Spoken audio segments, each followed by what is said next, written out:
హరివిల్లు. నమస్కారం. నిన్న స్థానిక ఎమ్మెల్యే పోలగట్ల వీరభద్రస్వామి గారు ప్రెస్ మీట్ పెట్టి మొన్న జరిగిన మా ప్రీతమ నాయకులు జాతీయ తెలుగుదేశం పార్టీ ప్రధాన కార్యదర్శి లోకేష్ బాబు గారి సభలో ఆయన మాట్లాడిన మాటల మీద నిన్న ఆయన చెప్పడం అనేది చాలా హాస్యాస్పదంగా ఉంది. లోకేష్ బాబు గారు ఏమో హై స్కూల్ స్టూడెంట్ కాదు, ఎవరో చెబితే ఆలకించే మనిషి కాదు. ఆయన 3000 కిలోమీటర్లు రాష్ట్రం అంతా కూడా తిరిగి పాదయాత్ర చేసి అన్నీ కూడా అవపోసం చేసుకొని ఈరోజు ప్రతి ప్రాంతాన్ని కూడా ఆయన గమనించి ఆయన ప్రతి ప్రాంతాన్ని వర్గాలను అన్నీ కూడా గమనించుకొని మాట్లాడే మనస్తత్వం ఉన్న మనిషి. కానీ ఏదో ఎవరో స్క్రిప్ట్ రాసి ఇచ్చారు, ఆయన చదివాడు, మాట్లాడాడు అన్నది నువ్వు మానుకోవాలని చెప్పేసి కూడా తెలియజేస్తున్నాం. ముఖ్యంగా ఆయన చెప్పిన దాంట్లో చూస్తే గంజా వ్యాపారం ఈరోజు విచ్చలవిడిగా విద్యార్థులందరూ కూడా చాలామంది యువతంతా కూడా పక్కదోవ పడుతున్నదనే ఉద్దేశంతో ఈరోజు గంజాయిని ఎలాగైనా రూపుమాపాలనే ఉద్దేశంతో ఈరోజు తెలుగుదేశం పార్టీ జనసేన పార్టీలో పూర్తి స్థాయిలో మేము గ్రీవెన్స్కి వెళ్ళి కలెక్టర్ గారికి చెప్పాం, ఎస్పీ గారికి కంప్లైంట్ ఇచ్చాం. అన్నీ చేసినప్పటికీ కూడా ఈరోజు విచ్చలవిడిగా ఇక్కడ గంజా వ్యాపారం జరుగుతుందంటే దానికి కారణం ఎవరు అనేది ఒక్కసారి మీరు గుండెల మీద చేసుకొని చెప్పాలి. మీరే కానీ తప్పు చేయకపోతే ఈరోజు మీరు ఆ అధికారంలో ఉన్నారు, ఒక ఎమ్మెల్యేగా ఉన్నారు, మంది మార్బలం అంతా ఉంది. మీరు ఎందుకు ఈ గంజాయి మీద కనీసం ఒక స్టేట్మెంట్ కూడా ఇవ్వలేదు, దాన్ని కంట్రోల్ చేయడానికి కూడా ఎందుకు ప్రయత్నం చేయలేదని చెప్పేసి మేము మా పార్టీల తరఫున అడుగుతున్నాం. ఏమిది ప్రజాప్రతినిధిగా అపోజిషన్ పార్టీ కానీ ప్రజలు కానీ అడిగిన ప్రతి మనిషికి కూడా ప్రతి విషయం కూడా మీరు సమాధానం చెప్పవలసిన బాధ్యత మీ మీద ఉన్నదని చెప్పేసి కూడా తెలియజేస్తున్నాం. అయితే ఈరోజు మీరు మాట్లాడుతున్నారు, అభివృద్ధి గురించి మాట్లాడుతున్నారు. అభివృద్ధి గురించి మాట్లాడే హక్కు మీకు ఉన్నదా అని చెప్పేసి మేము అడుగుతున్నాం. ఏది సాధించారని మీరు అభివృద్ధి గురించి మాట్లాడుతున్నారు? 45 సంవత్సరాల చరిత్ర ఉన్న అశోక్ గజపతిరాజు గారి గురించి మీరు ఏం మాట్లాడుతారు? ఆయన చేసే కార్యక్రమాల గురించి మీరు ఏం మాట్లాడతారు? ఆయన 7 సార్లు ఎమ్మెల్యేగా, మంత్రిగా, అలాగే ఒకసారి ఎంపీగా, కేంద్ర మంత్రిగా చేసి ఎన్నో వందల వేల అభివృద్ధి కార్యక్రమాలు చేస్తే ఈరోజు ముచ్చటగా 4 కార్యక్రమాలు మైక్లో చెప్పి ఇదే అభివృద్ధి అంటే ఎవరు చప్పట్లు కొట్టే పరిస్థితి లేదు. అంత అమాయకులు ఎవరైతే మాత్రం విజయనగరం ప్రజలు కాదని చెప్పేసి కూడా మేమేమైనా ఇచ్చేస్తామా? మీరు అందరూ కూడా కౌరవులు, మేము సింగిల్గా ఉన్నాం, నేను ఒకే ఒక్కడిని పోరాటం చేస్తానన్నాడు. నువ్వు ఒకే ఒక్కడే కాదు, మీ వెనకాతలు ఉన్నాయి ఈ దుష్ట శక్తులన్నీ కూడా ఎవరు కూడా ఉండరు. ఆఖరి వచ్చేసరికి నేను ఒకడివే మిగులుతావు, అది కూడా జైల్లో ఉంటావు, మామూలు సాధారణమైన జీవితం ఉండడానికి నీకు అవకాశం లేదని చెప్పేసి కూడా మీకు తెలియజేస్తాం. అభివృద్ధి విషయంలో అయితే అశోక్ గజపతిరాజు గారు చేసే కార్యక్రమాలు అయితే కోకొల్లలు. ఆ రోజుల్లో మంచినీరు గురించి విజయనగరం చేసింది అశోక్ గజపతిరాజు గారు. పాత మహారాజా హాస్పిటల్ నుంచి 300 పలక హాస్పిటల్ని నిర్మించింది అశోక్ గజపతిరాజు గారు. ఆ రోజు పక్కా గృహాలు సుమారు ఆ రోజుల్లోనే 10,000 పక్కా గృహాలు నిర్మించింది అశోక్ గజపతిరాజు గారు. అలాగే ప్రతి ఏరియాకు కూడా హెల్త్ స్థానికంగా ఆరోగ్యం బాగుండాలని చెప్పి అర్బన్ హెల్త్ సెంటర్లో నిర్మించింది అశోక్ గజపతిరాజు గారు. అలాగే రోడ్లు విస్తరణ చేసింది అశోక్ గజపతిరాజు గారు. ఆ రోజు మిగిలిన చిన్న చిన్న పనులున్న రోడ్లు కూడా కనీసం మీరు ఈరోజు కూడా చేయలేని పరిస్థితిలో ఈరోజు ఉన్నారని చెప్పేసి కూడా మీకు తెలియజేస్తున్నాం. ఆ రోజు సోలార్ని బ్రహ్మాండంగా ఈరోజు సూర్యుడి వల్ల వస్తున్న విద్యుత్తుని మనం తీసుకోవాలని వచ్చే ఉద్దేశంతో ఆ రోజు దోరపూడి దగ్గర సోలార్ నిర్మిస్తే దాన్ని మీరు పాడు చేసి పూర్తిగా నాశనం చేసింది మీరు కాదా అని చెప్పేసి మేము అడుగుతున్నాం. అదే కాదు, మేము ముఖ్యంగా కొన్ని విషయాలే మీకు దృష్టిలో పెడుతున్నాం.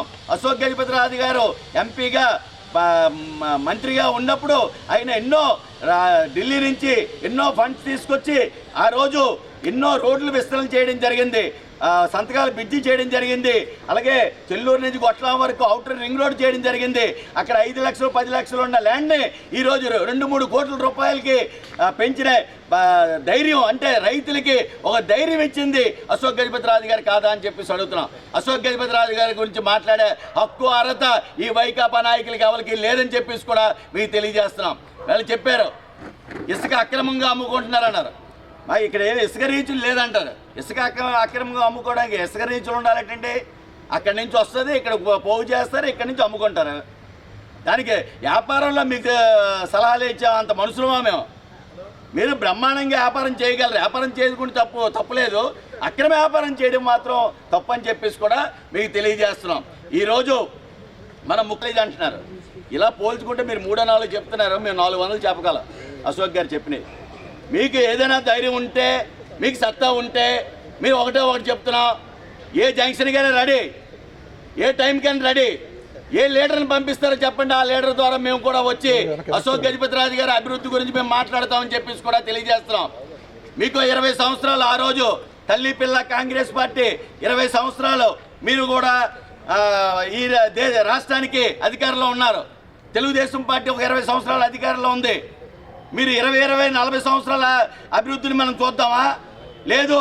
2014 నుంచి 19 వరకు, అలాగే 2019 నుంచి 2024 వరకు ఈ అభివృద్ధి చూద్దామా? దేనికైనా రెడీ అని చెప్పేసి కూడా మేము తెలియజేస్తున్నాం. అభివృద్ధి అనేది తెలుగుదేశం పార్టీ, సంక్షేమం అనేది తెలుగుదేశం పార్టీ.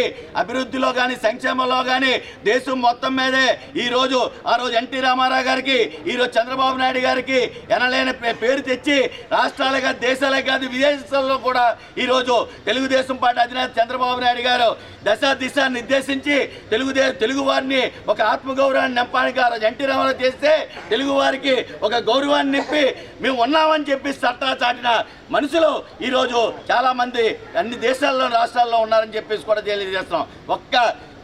మీకు ఉదాహరణ కూడా చెప్తున్నాం. మొన్న అక్రమంగా 52 రోజులు జైల్లో పెట్టితే ఈ చంద్రబాబు నాయుడు గారిని స్కిల్ కేసులోని ఎంతమంది విద్యార్థులు, ఎంతమంది ఐటీ ఉద్యోగస్తులు, ఎంతమంది రైతులు, మహిళలు, అన్ని రకాల వారు కూడా రోడ్ల మీదకి వచ్చి వారి తాలూకా సంఘీభావాన్ని తెలిపి నిరసన తెలియజేసి ఈరోజు చేస్తుంటే మీరు కనీసం మాకు ఒక్క విషయంలో కూడా సహకరించగంట, ప్రజలకు సహకరించగంట. ఈరోజు నేను తాడేపల్లి ప్యాలెస్లోనే కూర్చుంటాను. ఎక్కడికైనా బయటికి వెళ్ళాలంటే ఇక్కడి నుంచి మయూరు జంక్షన్కి వెళ్ళాలంటే హెలికాప్టర్, ఏమైనా కంపల్సరీగా అక్కడి నుంచి రోడ్డు మీదకి వెళ్ళాలంటే అక్కడి నుంచి తెరలు కడతాడు, తర్వాత చెట్లన్నీ నరికేస్తాడు.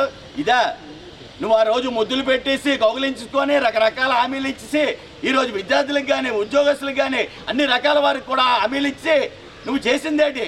కనీసం ఒక్క విషయంలోనైనా నువ్వు ఇగో ఇదేదో అంటున్నారు. ఇప్పుడు నిన్న అన్నారు నేను ఇదే లాస్ట్, మరి కౌంటర్లు ఇవ్వను, మరి మాట్లాడిన అంటారు. కౌంటర్లు ఇవ్వకపోతే అవదు. ప్రజారాజ్యంలో మీకు ఓటేసి గెలిపించిన ప్రజలకి సమాధానం చెప్పవలసిన బాధ్యత మీ మీద ఉన్నదని చెప్పేసి కూడా తెలియజేస్తున్నాం. అంతేగాని మీరు కూడా జగన్లాగా లోపల కూర్చొని మేము అక్కడి నుంచి నేను డైరెక్షన్ ఇస్తాను, మీరు అందరూ మాట్లాడండి అంటే అవదు. మీరు ప్రజలు ఎన్నుకునే మనిషి కంపల్సరీ జవాబుదారం ఉండాలి, కంపల్సరీగా మాట్లాడాలి. మేము ప్రతిపక్షంలో మేము అడిగిన మాటలకి సమాధానం చెప్పాల్సిన బాధ్యత కూడా మీ మీద ఉన్నదని చెప్పేసి కూడా మీకు తెలియజేస్తున్నాం. ఈ రోజు కానీ ఎప్పుడు కానీ ఏ డేట్ ఇచ్చినా మేము అభివృద్ధిలో, అశోక్ గారు చేసిన అభివృద్ధిలో మేమైతే మాత్రం రెడీగా ఉన్నాం.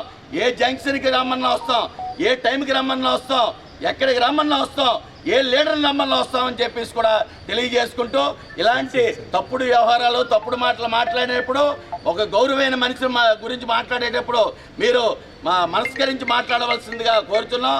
ఒళ్ళు దగ్గర పెట్టుకొని మాట్లాడవలసిందిగా కోరుతున్నాం. మీరు అన్పార్లమెంట్ లాంగ్వేజ్లో కూడా లోకేష్ గారిని మాట్లాడారా, మాట అనడానికి కూడా మాకు ఇబ్బందిగా ఉంది. అలాంటి మాటలు మీరు మాట్లాడకూడదు. మీరు ఒక డిప్యూటీ స్థాయిలో శాసనసభలో ఉన్నారు, గౌరవమైన దీంట్లో ఉన్నారు. ఆ గౌరవాన్ని మీరు తగ్గించుకోవద్దని చెప్పేసి కూడా తెలియజేస్తాం.